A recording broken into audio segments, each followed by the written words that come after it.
It's that time of year again, the javelina hunt. This is turning into like an annual tradition, but this year, like I promised last year, gonna use my bow. So I'm just here with Senior, and we're gonna go ahead and try to get it done. If it moves, I pretty much got a chance at it. What's cool about Arizona this time of year is I've got a OTC archery mule deer / coos deer tag, and I've also got a javelina tag. So just about anything we see, I've got a chance at getting, and I got a pretty good feeling about today. I'm ripping the Vortex, got the 1-rate gear, and I'm using my diamond bow right here. So any of the glass you see us using is from Vortex. Links are down below if you want to check them out, exactly what we're using.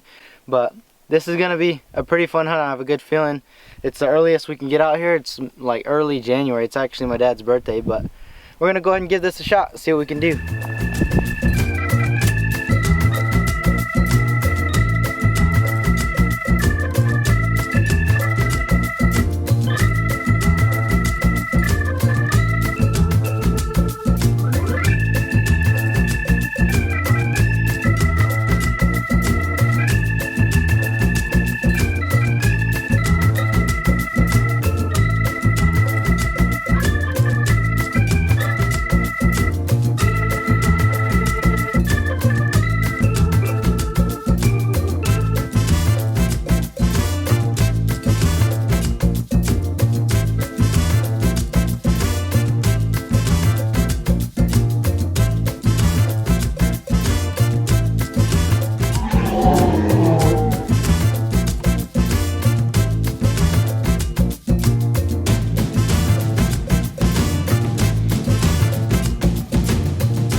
Driving around glass and trying to get a feel for the area.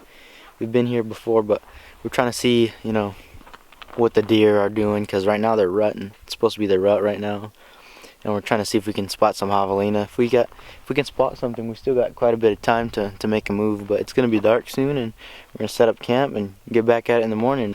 My dad's over there on the spotter. I see a sparrow. A sparrow? Close enough. Oh, javelina. Gotcha. There's the cow behind you.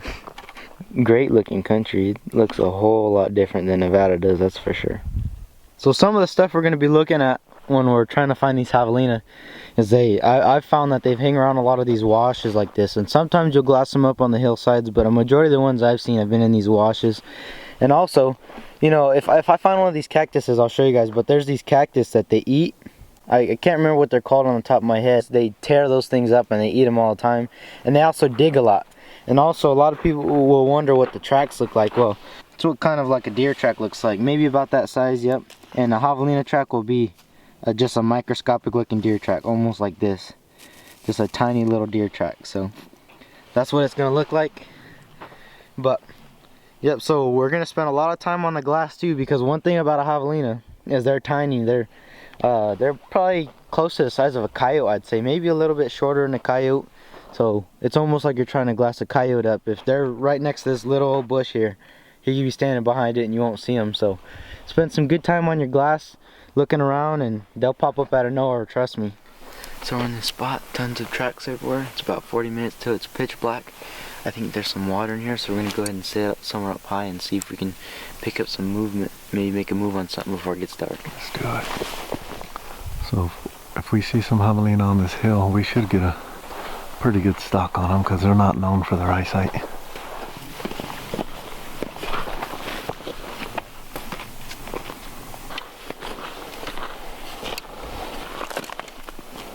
Is this it? It's good enough. We're just gonna sit here and wait it out, see if something ends up moving in.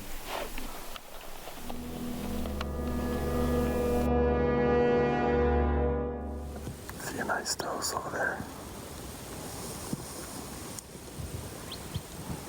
We need a javelina or a big buck to make a move. First buck of the trip. Yeah, he hasn't broken off antler. He just has one side. It's a two-point forked on top. He went left. He's right for sure. Yeah, these bucks are rutting. Ready to call it? Yep. 3 does and and a rotten one-horned 3-point. It's all we've seen so far, but we saw a window on the road earlier, so that makes 4 does today and a buck. But we're gonna call it. We're gonna go ahead and set up camp and everything. We feel we've already seen everything in here and started getting dark too. We're gonna go ahead and hit the truck before it gets pitch black, because we don't got any flashlights on us. But we're gonna go ahead and head out, make camp, and come back early in the morning, see what happens.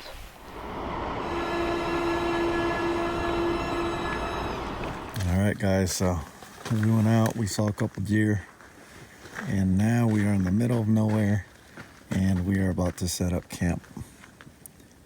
We usually sleep out of our truck, but we figured we wanna wanna stretch out tonight, so we're gonna set up our king camp tent. Yeah, we should see some deer in Javelina. We'll set up our king camp tent, and we got sleeping bags from them and all kinds of stuff, so let's do it. And that's it. Set up the tent. Got a couple little propane tanks for our heater. Set up fairly quickly. This tent actually sets up really fast, and we're gonna go ahead fall asleep now. Got a couple sleeping pads or sleeping bags in there on a sleeping pad. You can't forget the bean dip, obviously, and the chips, but You better not be farting in there all night with that stuff. it's gonna get pretty cold tonight. All right, So let's get in on cold. Hold up. One last thing I wanted to tell you guys. If you haven't experienced this, going on a hunt or fishing or whatever, and just sleeping under the stars and being out here in the cold and being miserable, you're missing out. It's a good time out here. You don't need much, just something to keep you warm. What do we have for food? sandwiches. We bring sandwiches for food. I mean, it's very simple living. We limit ourselves to a sandwich a day. A sandwich a day, no internet access. I mean, this is it. Underneath this little tent out here freezing, you wake up and you just appreciate life. It's a good deal. You get an animal, that's just a bonus. But it's a good time out here. You guys, if you haven't done it, you should do it.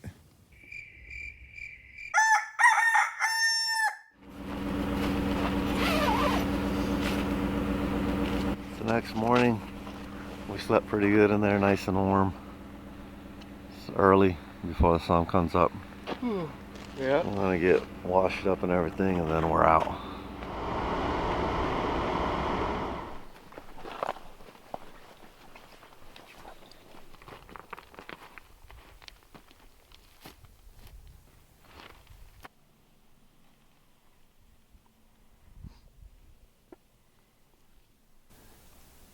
Alright, we got eyes on our first deer. It's a big 2x2, a wide 2x2 buck. It's chasing a doe, and they're coming right down this wash next to us. I left the other camera in the truck to charge, so we won't be able to get that one on film, but in the next stand we will. Check out this vantage point, guys. We're up here on a hill. Way down there, there's some troughs with water. It's a pretty nice area. Those deer are probably gonna head to that water later. Who knows? But we saw one buck and a doe. That's it on this set. Not big enough for you? No. It's a 2x2. I got August and December, so I'll be a little more picky than usual on this one. What are you thinking? A big 4x4? Wide? Yeah. About the size of the buck I already killed. About that size or bigger. Alright. Look at this country though. Beautiful country. Nothing coming off these smaller hills going to the water. So we're gonna go to a spot where there's really steep hills where the big boys like to hang out. Alright. Next time we'll get footage on the phone scope. We'll be ready to go. Alright, so what we're looking for here is a vantage point to where we can see at least 5 miles. These Javelina are tiny little guys. They're about the size of a medium-sized dog. So we're gonna need to be able to look long distance, and I mean, you just gotta glass hard for these guys. And we're not seeing it so far because there's a lot of walls and stuff here, so we're gonna go find a good. There, it's opening up back there. There it is. We'll get on a hill and be able to look for 3-4 miles. our spotting scope, no problem. You'll be able to zoom in on something 4 or 5 miles away pretty easy. So that's where we're going. Here's the next spot. We're gonna get on this little mountain right here, this little hill, and we're gonna glass the whole backside of it. Looks pretty good, looks pretty promising.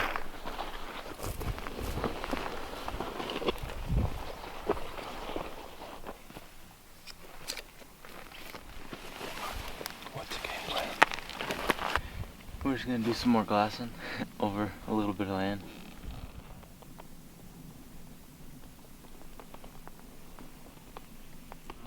They're cressing over now.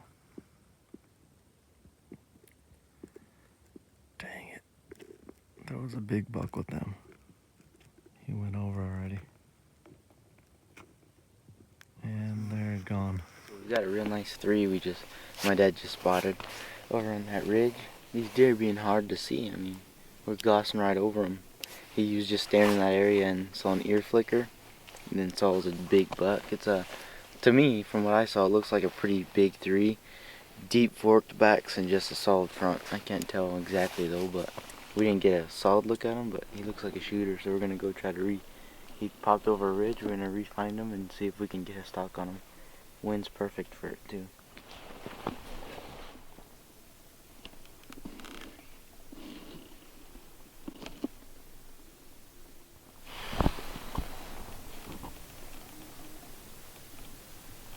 Alright. So those bucks we're looking at are way over there somewhere. But as you can see, when we top this hill, we got a lot of land to cover up here with the glass. Maybe we'll see a javelina. We'll glass this for an hour or so. Looks great. We're creeping up on them deer. There's another little 2x2 right there.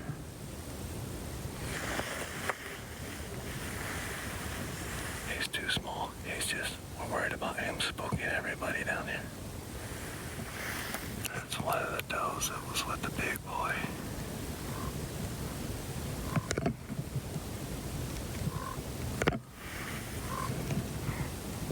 That's a different 2x2, not the one I just filmed. This 2x2 is tagging along behind the big buck. There he is. Oh man, he has a broken off antler. He'd be a pretty good archery buck, I think. I don't know if he's worth chasing way out there, but if he beds down, we'll go after him.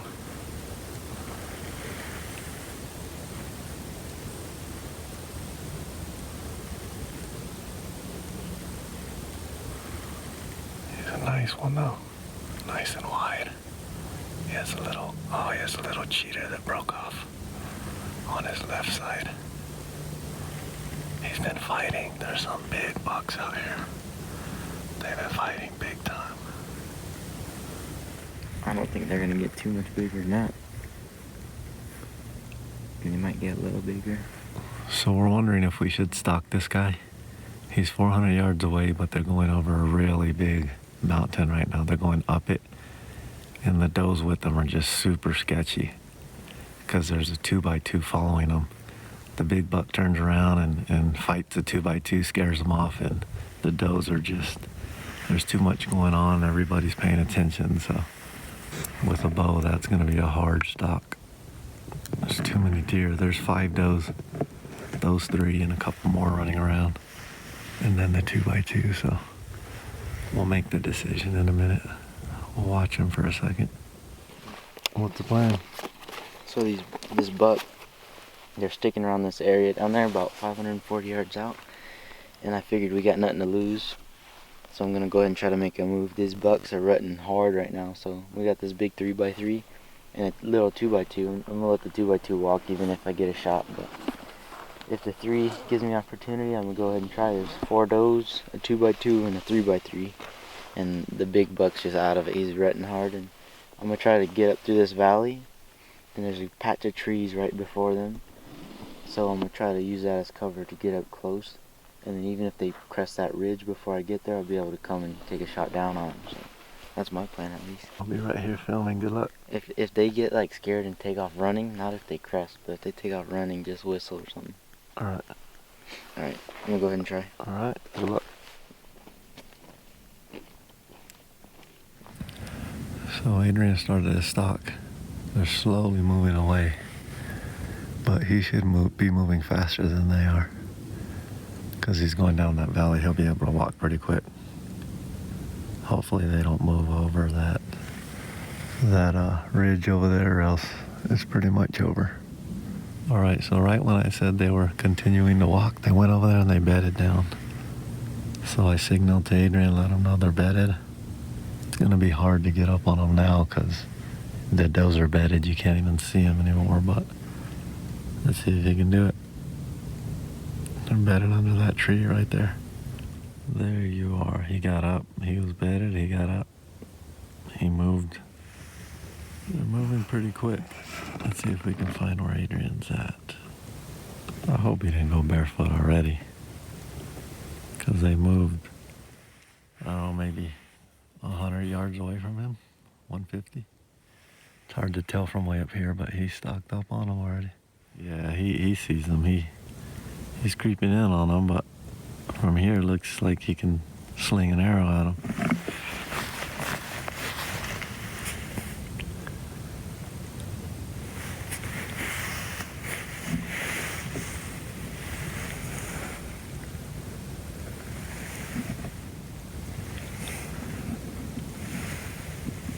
Well, if they run anymore, I'm gonna have to call it off, because he's right there. He's barefoot.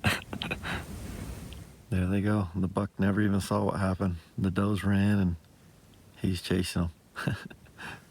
He's running hard. Look at that. He's just chasing them. He never even cared. Those does, when you're hunting the rut, what matters is just keeping the does from seeing you. That buck, if we can find a buck all by himself running, it'd be perfect, but those does were so spooked. So there it is. I just whistled and called them off. The wind changed directions, and now the wind's to my back, which means it was to his back. They smelled them, took off running over that next ridge, and it's just not worth it. I won't be able to film, and that's another probably 500,000 yards they ran. Right here. What's up? That was pretty impressive. Thank you. That was pretty long. That 2x2 kept pushing the does, and the buck would get up to try to fight them, and they just kept moving. By the time you took off your boots and started pushing them, that dang 2x2, he kept spooking them, so they got up, and I mean, they bedded down. Did you see my signal where they bedded? Mm-hmm. Right where you're at is where they were bedded, but that 2x2 kept pushing them, and If they stayed there, I would have shot one. yeah. Because it was a ridge, and I crest this ridge hoping to see them. They weren't there, so that's where I last saw them. When you crested the ridge, they were already on the side of the hill, probably 100 yards on the other side. On that other one? Yeah, Oh, there was no way then. yeah. Because I was like this one, you ain't stuck on a deer from side to side. I got good footage of it though. We can break it down and see what happened, but we need comms. If comms are legal in this state, we need to get some. Yeah, I could. I could have walked you in on them. That was a good deer. All right, we're back at the truck. What a stalk. How far do you think I ended up walking? Well, originally they were what, 600 yards? Yeah, but then we had to walk down and up. Yeah, so you went 600 yards to them, then past where they were at, so probably 700. Then we went down and around and back up. Yep. And I had to go down, so it was like what, 700 as the crow flies, and then so yeah, we walked pretty far on that one, and it was straight uphill too for a majority of it. I'll take as what makes you feel alive. But we're gonna go ahead and look around a little bit more. Then we're gonna probably stop by camp, eat, and then get back on it. There it is, guys. Looks like nobody messed with it. That's where we slept. Just a big wash right here. Good thing it didn't rain. Probably would have got flooded out. We would have been floating away, wondering what's happening, all freezing. So this is how we eat out here. Some sandwiches. That's all we're eating. Breakfast of champions right here. Breakfast, lunch, and dinner of champions right there. That and chips and bean dip, huh? Yeah. So we came out here last night and set up camp, and we've been seeing a lot of deer in this area, just no real javelina. The javelina, we're not seeing sign of them anywhere or anything like that, but we're seeing some bucks, which is a really good sign. We're probably going to relocate this area. You know, we know that there's giant deer in this area, but javelina is on the top of our priority list, because one of the things, like I mentioned earlier, with the OTC Arizona archery, it's like a mule deer and coos deer / tag, is that there's 3 seasons to it. So I get pretty much all of January, I get some of August that goes into like September, and I get a lot of December to try to fill this tag. So it's not really on my priority list, so I'm waiting out for those big bucks. And I want to also give a real quick shout out to One Rate Gear and everybody that's been helping me out on these trips and everything. One Rate makes an awesome camouflage right here. As you can see, I'm wearing it. It works magic. I've had deer, you know, walk, I think I had a deer walk like 8 feet from me on my last hunt and didn't even mind that I was there. King Camp, they make awesome camping gear. We use their sleeping bags. I'll tell you what, I could be in -5 degrees and I'll still be sweating in those things. Also, a quick shout out to Vortex also. They make awesome glass, honestly. The video you're seeing right now is probably blurrier than I'm looking through the spotting scope. We're using their Viper HD. That's the footage you guys saw of the bucks and everything, and it's just awesome. And also, Hunter's Hall. The Hunter's Hall box, if you guys remember, I got a promo code Sin City. You guys can save 10% on your first box. A lot of the equipment that I'm actually using on these trips, I got in my Hunter's Hall boxes, and they've also, you know, hooked me up in their boxes, the Predator boxes, the big game boxes. I just get a lot of cool stuff that I found useful that I never would have thought I needed. Go ahead, comment down below if you have any questions about these, you know, over-counter Arizona tags. I just think they're awesome in general, or if you know you got some big bucks in your property, I can come slam. Right now I'm playing, but other than that, thanks for watching, and I'll see you outdoors.